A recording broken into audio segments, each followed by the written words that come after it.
tem 20 a 30 minutos para fazer a apresentação. Boa noite a todos. Eu me chamo Emily Vichy, ao meu lado está Jardel, e a gente vai apresentar o nosso TCC sobre um sistema que a gente desenvolveu, chamado Random Food, um sistema de recomendação de restaurantes. Primeiramente, eu gostaria de começar agradecendo a todos vocês presentes, especialmente a nossa banca avaliadora e os nossos orientadores por todo o acompanhamento e dedicação. O Random Food foi desenvolvido buscando ajudar usuários indecisos de uma forma inteligente.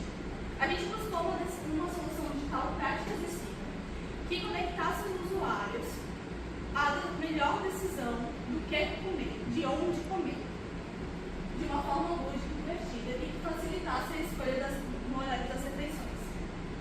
Então a gente gera sugestões rápidas e variadas e acaba com o paradoxo da indecisão.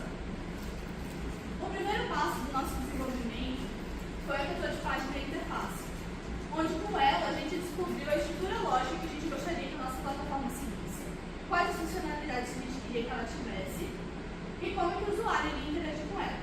Então a gente fez esse protótipo navegado no Figma, focando principalmente na interface e na usabilidade do usuário.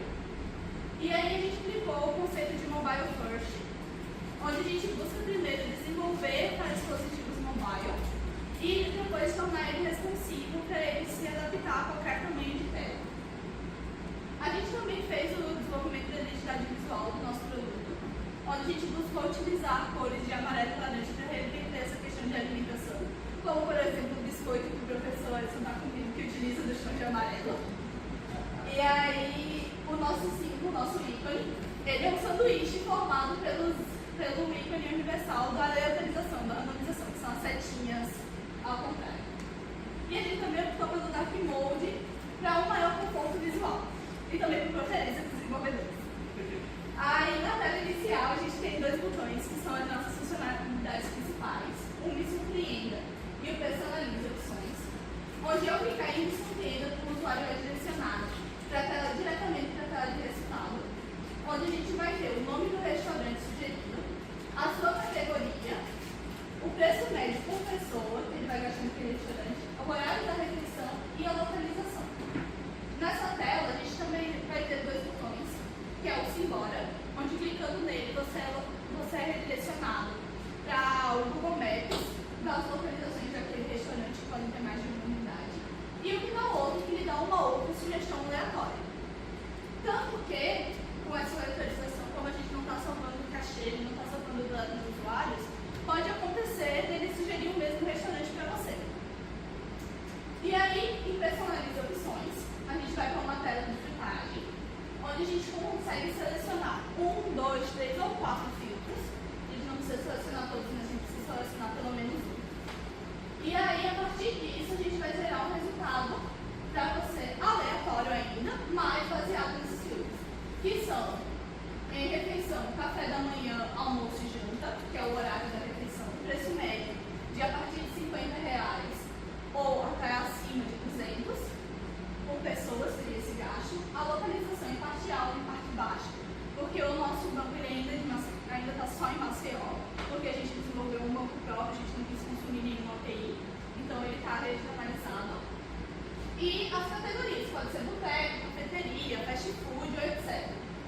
E aí, a partir dessa seleção, você tem que Me Surpreenda e você vai receber esse resultado personalizado com base nos filtros que você selecionou. Então, ele vai rodar uma aleatorização dentro dessa pré-filtragem. Na implementação do banco de dados, a gente optou por utilizar um banco de dados não relacional. A gente escolheu o Firestore Firebase, que é o banco de dados da Google, onde a opção de escolher por ele foi por ele ser um banco escalável e flexível, ele tem um suporte a crescimento automático e dinâmico. Como é que esse banco organiza os dados? Ele organiza os dados através de uma coleção. A gente tem a coleção Random Food e dentro dessa coleção nós temos os documentos. Por isso que ele é um banco chamado Banco Orientado a Documentos. A partir disso, existem todos os campos presentes dentro desses documentos, que são o nome, categoria, faixa de preço, tipo de refeição e localização. Como ele me falou, a gente tem de localização parte alta e parte baixa, porque o nosso banco ainda está só restrito aqui a Maceió. A linha de corte foi dada como o bairro da Grupo. do bairro da Gruta em direção ao aeroporto, parte alta, e do bairro da Gruta em direção à praia com parte baixa. No desenvolvimento do back-end e da API, a gente desenvolveu o back-end utilizando Node.js e Express.js. A gente focou na montagem da API em uma API REST utilizando a biblioteca Axios. Ela é modular, ela utiliza os métodos HTTP e entrega os dados para o front-end em formato JSON. Aqui está a métrica de como o front-end enxerga os dados recebidos a partir da API. E essa rota aqui que está sendo mostrada é a rota API Restaurants, que retorna todos os restaurantes presentes na coleção. Ela é uma rota que a gente criou de teste. Quando o usuário clicar no Me Surpreenda, que é o totalmente aleatório, ele vai para o random. A resposta para o usuário vai vir a partir desta rota. E quando ele filtrar os resultados, a rota de resposta para ele vai ser a partir da Restaurants Filter.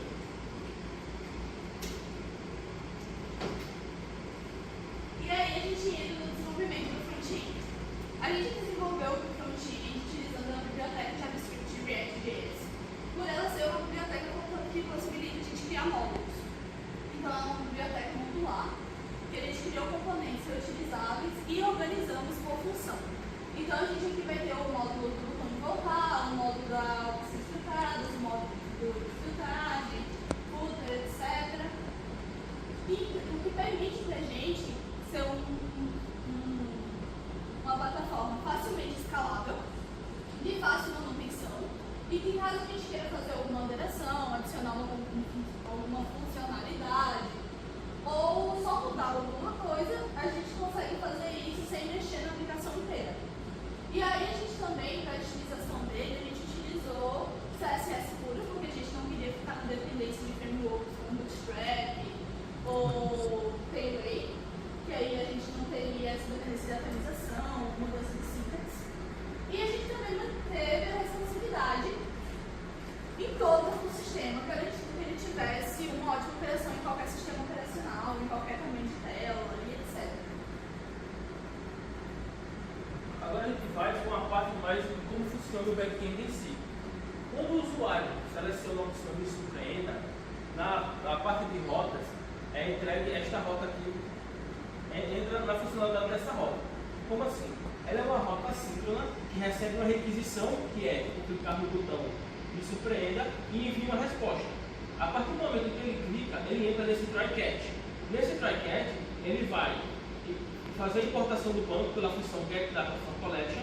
Ele vai pegar a coleção de dados, então o banco orientado a documentos, então é uma coleção, e vai organizar eles em um array. Nesse array, ele vai jogar a função mathRandom para poder selecionar uma posição dentro deste array para poder entregar como resultado. Por isso que ele é aleatório, porque a função mathRandom vai gerar números aleatórios em busca de uma posição dentro deste array.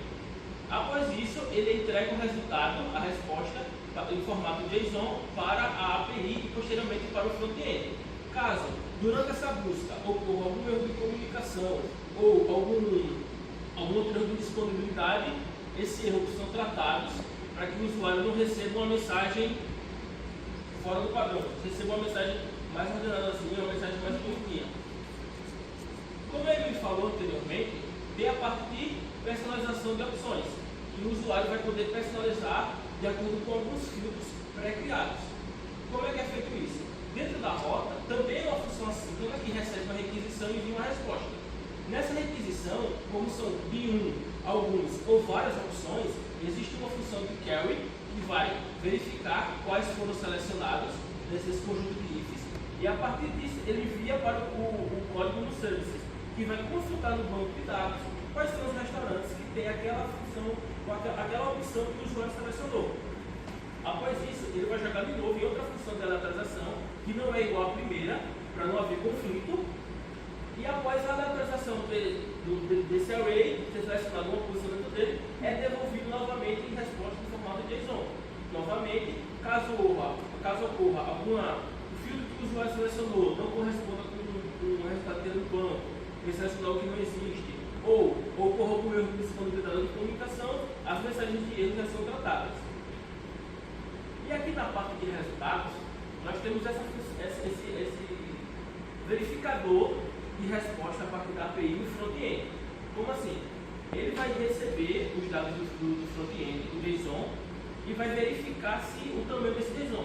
Se esse JSON tiver o valor do tamanho igual a 0, significa que não tem resposta.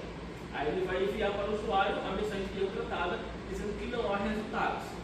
Caso haja, o JSON seja maior do que 0, ele vai verificar se todos os campos estão preenchidos. Se todos os campos estiverem preenchidos, ele vai para a formatação. Caso não, ele também vai retornar a mensagem de erro, dizendo que não foi possível encontrar. E caso ocorra uma falha de comunicação com o banco, a mensagem de erro também já está tratada. Ainda nessa tela, a gente vai ter que alguns campos ele vem da API podendo vir tanto em formato apenas de string como no formato de array. E aí a gente precisou fazer um tratamento no front-end para que ele fosse exibido de uma forma amigável para os usuários. E a opção do Symbolic, que é o botão que conecta com o Google, a gente optou fazer isso através da montagem da URL, onde a gente pega o nome do banco, o nome do restaurante que vem do banco, da API, e a gente coloca na construção da URL. Isso permite que a gente sempre tenha os endereços mais atualizados, sem depender de ficar atualizando manualmente a nossa base de dados. E também, caso o restaurante tenha mais de uma localização ou mude de endereço, a gente consegue estar sempre com o mais próximo de você e localizado no mundo. Tá? Já no conjunto de testes que a gente aplicou, a gente utilizou o Jest codando. Como foi feito esse fluxo? A gente fez uma análise inicial das funções do presente de código e implementamos testes unitários em cada uma delas. Após isso, fizemos uma análise utilizando a ferramenta Codana, que nos resultou a presença de alguns problemas. De acordo com as sugestões de Codana, fizemos ajustes em algumas funções e outras nós refatoramos.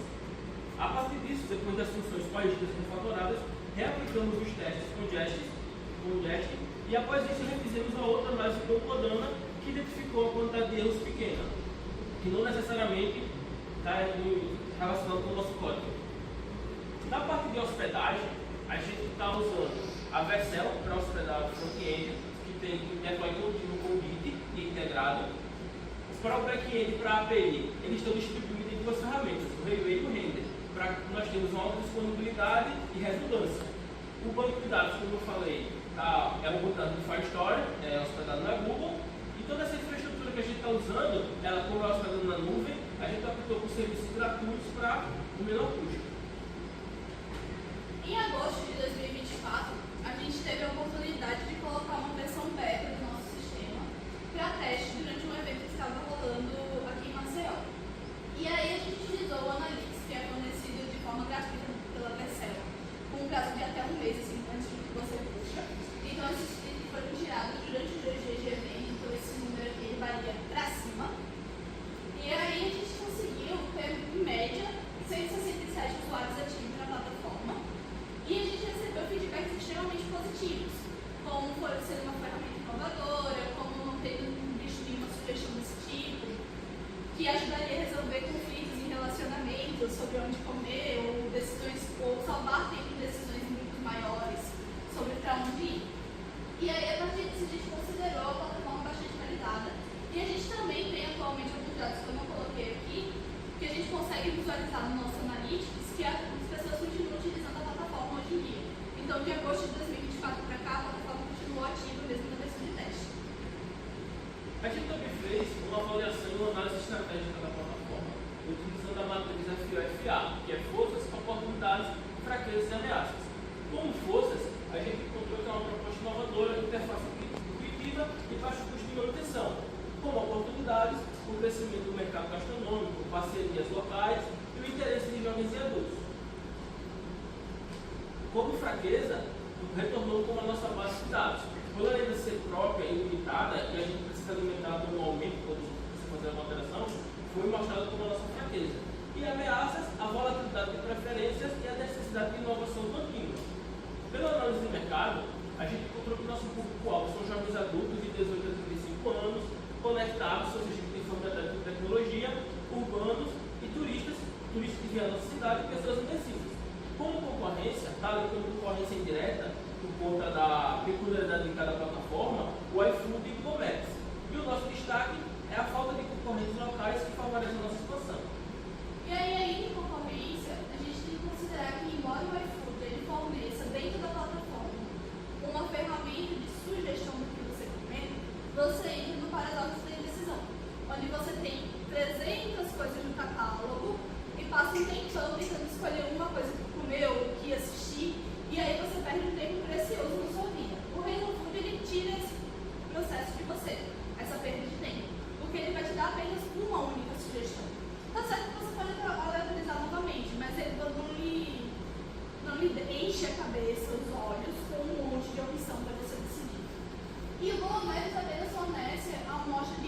próximos da sua região.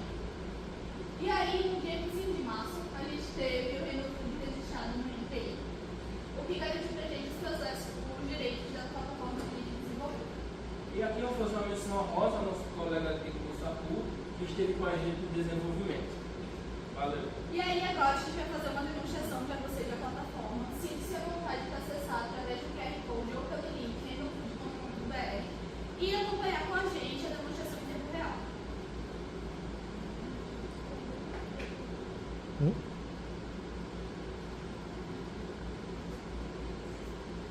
Aqui a gente tem a tela inicial do Renofood, como eu já mostrei para vocês. E aí a gente vai ter os dois botões, como me surpreende, personaliza as opções.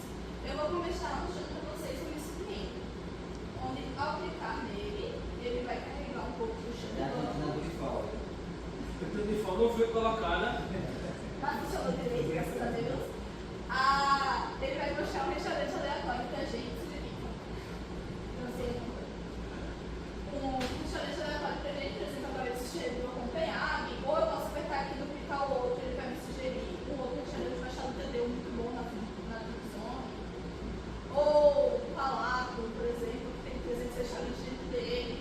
E como você pode ver, está no preço médio de acima de R$200. Se você pagar a renda pra gente, ele tá aceitando, viu? Eu vou deixar o Silmara para mostrar a parte de personalização. E aí, voltando para a tela inicial, a gente tem personaliza opções, onde a gente tem aqueles filtros pré-definidos. E aí eu vou demonstrar eles para vocês de três formas. Primeiro, com apenas um filtro selecionado. A segunda forma vai ser com todos os filtros selecionados. E a terceira vai ser uma rota que eu sei que vai dar erro, que vai ser um restaurante, uma categoria que eu sei que não tem nenhum restaurante que existe. Então, para demonstrar para vocês como a gente está fazendo esse tratamento. Na primeira, eu tenho R$50 no meu bolso. Então, é isso que eu tenho para jantar quando eu sair daqui. Então, eu quero gastar até R$50 por pessoa para essa saída que eu vou dar. E aí, ele vai me surpreender com baixada, que é uma média de pessoa por R$50. Ou, sei lá, eu não gostei, eu quero uma pizza que é até R$20 na Max Pizzaria. E por aí vai. E aí, vamos manter o R$50, vamos fechar mais o escopo. Eu tenho R$50 no horário do jantar, aqui na parte baixa, e eu tô vindo com meu peixeiro, com meu fast food comigo. E aí ele vai sugerir, por exemplo, McDonald's. Só que McDonald's também tem um monte de localização, né? E aí, no Simbora, ele vai me redirecionar, se ele funcionar, obrigada, para todas as localizações do McDonald's perto de mim, onde eu vou poder selecionar que estiver mais próximo de mim. E agora uma rota que eu sei que não vai ter nada de restaurante, café da manhã, acima de R$200, na parte baixa, e não, na parte alta e sei lá, cafeteria, boteco. Tá? E aí eu sei que ele vai me retornar que não tem nenhum outro filtro disponível. E aí o usuário volta para a tela inicial e personaliza a filtragem dele novamente. A gente também tem aqui um link, onde como a nossa base de dados ela é própria, a gente deixou o formulário do Google para os usuários que estiverem utilizando a plataforma. Agora eu vou colocar o default. Se sentirem falta de algum restaurante, de algum lugar que costumam frequentar, poderem sugerir e a gente fazer essa adição posteriormente na nossa base de dados.